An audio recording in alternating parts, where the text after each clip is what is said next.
Well, it looks like this November month has been a roller coaster.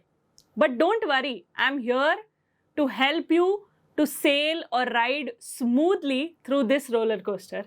Hello, CLAT aspirants, this is Riddhi and welcome to another session on current affairs. So let's begin with it. Now that we are trying to talk about current affairs, the first concern or the first news that we are trying to read about is the Sagar Kavach. Now, what is this Sagar Kavach? Basically, this is a half-yearly drill that has been conducted every year. Now, this year, this has taken place post the Diwali period. And what was this? Basically, the Sagar Kavach is an exercise that involves active participation between the multiple agencies. Now, when we are trying to talk about these multiple agencies, who are these agencies? It is basically the Indian Navy, the Coastal Police, or the State Police. Now, this year it has taken place in the coastal region of Kerala and Mahe. That is why the State Police of Kerala, understanding this, the Intelligence Bureau, Customs, CISF, Department of Port and Department of Fisheries. So, knowing all of these things, here basically the Sagar Kavach, it is divided, the whole drill is divided into two phases or into the two groups. The first is the red group and the second is the blue group. Now, what do we mean by red and blue? Basically, the red group is the attack group and the blue group is the defense forces.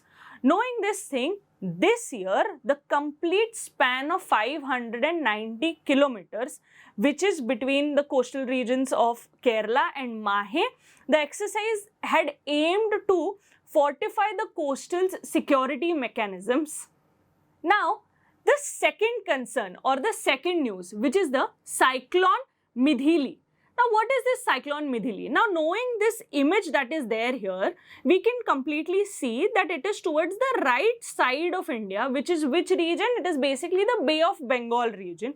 So, knowing this thing, what are we trying to see? Basically, this year, the Indian Meteorological Department, that is IMD, has declared that there will be a development of cyclone Mithili in the northwestern region of the Bay of Bengal. Knowing this thing, we are seeing that this cyclone Midhili, there is going to be, so the prediction basically says that there is going to be a heavy rainfall, a very heavy rainfall, which is going to take place in the regions of Odisha, West Bengal, Tripura and Mizoram. Now, this knowing that there is going to be a heavy rainfall, there will be of course that wind speed that will be blowing from the range of between what? 40 km per hour to 70 km per hour. Also in India, basically the cyclones take place in two periods.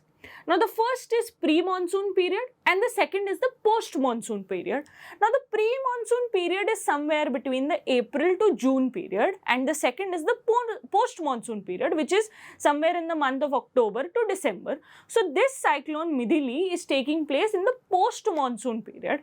Knowing this thing, it is important that why is this name Midhili and who gives these names? So, this year or this cyclone's name is given by Maldives. So, as you all know that, this time we are trying to talk about cyclone Midhili. Earlier to this, there was something called a cyclone Biparjoy.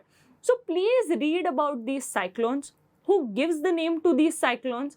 So, likewise, what are these organizations and how does a cyclone occur? Please read about all of these things. Now, talking about the third news, that is the Global Talent Competitiveness Index. Now, what is this? Basically, it is an annual report which is being published by INSEAD. Now, this is in partnership with the Adecco Group and the Tata Communication.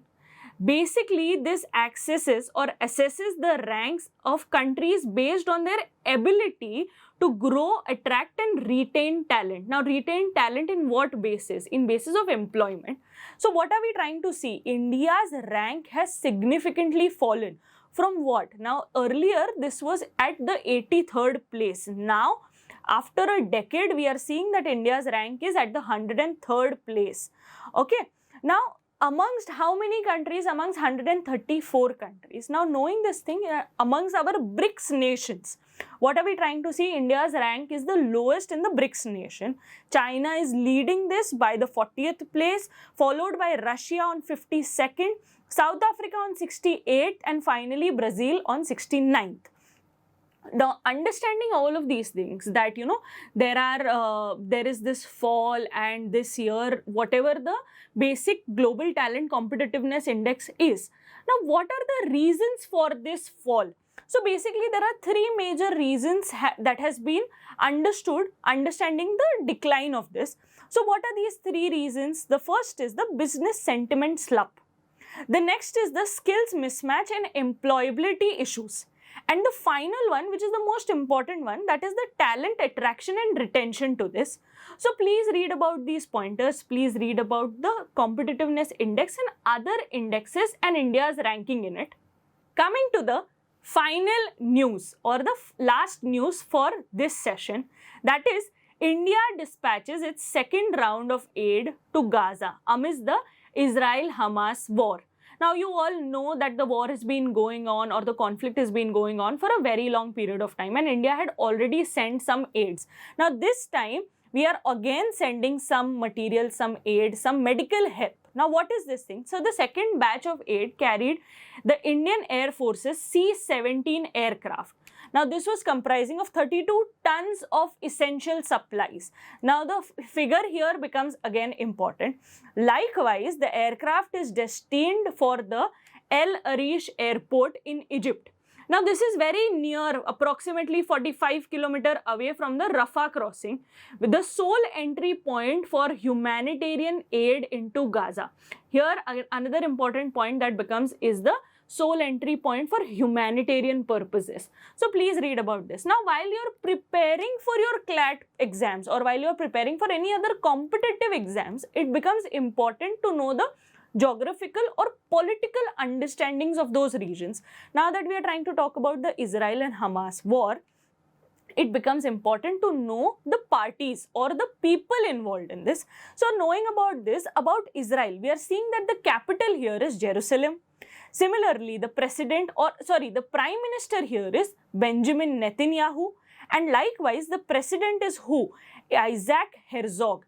All of these important news becomes very, very concerning, very, very important for you. So please read about all of these. And coming to the last part of our session today, I request you all to like, share and subscribe, and I'll see you in the next video. Till then, bye-bye and all the best.